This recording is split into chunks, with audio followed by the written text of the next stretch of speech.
Taoiseach, firstly I want to say I welcome the fact that GSOC has sent a file to the DPP in relation to the killing of George and Kensho. I understand that the Taoiseach will not be able to comment on the particular case. However, there are broader issues raised by George's killing. I want to quote from a statement issued by his sister, Gloria Kensho, yesterday, which raises some of those issues. She said, "As we reflect upon the conclusion of the investigation into George's tragic death, it is imperative to acknowledge the insidious influence of racial bias that tainted the initial media coverage of George's case. We cannot ignore the manner in which journalists, including those from the national broadcaster RTE, portrayed our family's arduous struggle for justice. The impact of inaccurate reporting, fuelled by leaks from An Garda Síochána, continues to shape the prevailing narrative. However, today's announcement fills us with hope that this long-standing injustice will be rectified, finally dispelling the inaccuracies that have plagued the understanding of the facts surrounding George's untimely death. We are also compelled to express our profound disappointment in the political response, or rather the lack thereof. It is disheartening to witness the major political parties in the state, who should have been beacons of support and solidarity, fail to stand beside our family in our relentless quest for justice. This glaring absence underscores the impression within marginalised communities that members of An Garda Síochána can operate with impunity, even in the aftermath of such a heart-wrenching tragedy.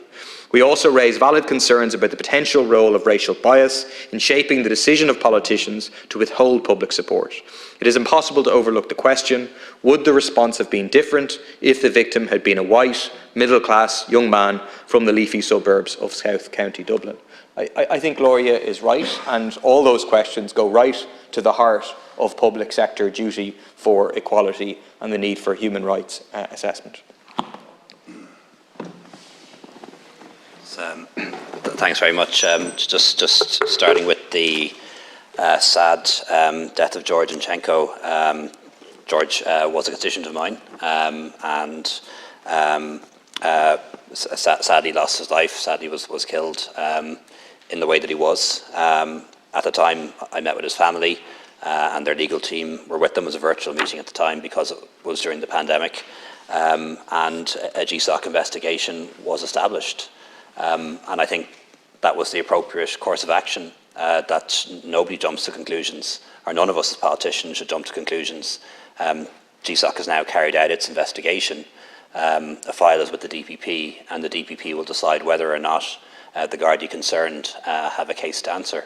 And I think we should await that decision. And the right thing to do, in my view, in terms of natural justice, is not to jump to a conclusion as to what happened here.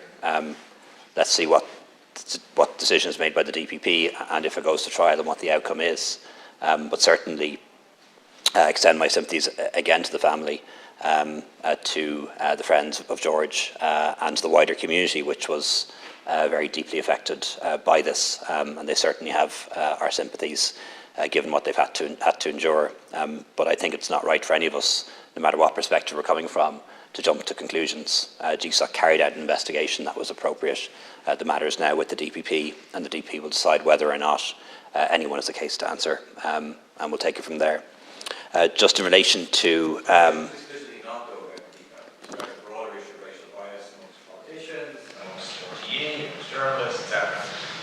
wasn't asking you to comment about. But like I say, I'm not sure, Deputy, because it's very hard for me to answer that. But certainly in terms of my own actions, I don't think I personally was guilty of any racial bias, or my party. I met with the family and their legal team. I also contacted the Gardaí, but I didn't meet with the Gardaí involved. And it's my view that you allow an investigation to take place. But that's just me. I can't speak for other politicians, and I can't speak for RT or the media. But I don't think you're accusing me of racial bias, but if you are, I don't think it's a fair charge. In relation to Deputy Boyd Barrett's question, in